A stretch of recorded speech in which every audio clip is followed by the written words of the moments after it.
संजय क्षीरसागर, सर्व जिल्ह्यातील जिल्हाध्यक्ष, जिल्हा सचिव, सर्व कर्मचारी या कार्यक्रमाला उपस्थित राहिले आणि या संपामध्ये सामील झाले, त्यांचं या ठिकाणी मी अभिनंदन करतो. तुम्हाला सांगायला हरकत नाही, जेलमध्ये जायचंय, तयारी आहे का समजायची? जेलमध्ये जायचंय, तयारी आहे का समजायची? 4-5 गाड्या लागलेल्या जाऊन जेलमध्ये बसायचं, कुणाही जायची गरज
आणि आम्ही त्याच्याशी 2 हात करण्यासाठी तयार आहेत, लक्षात ठेवा.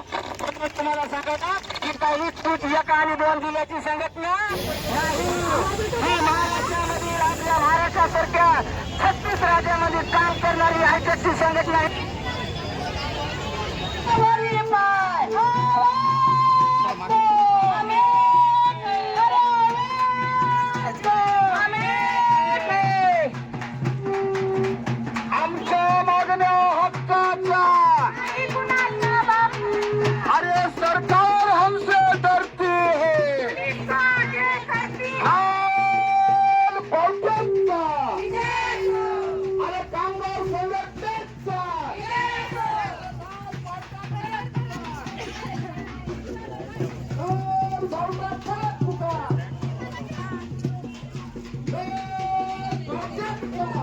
चलो चलो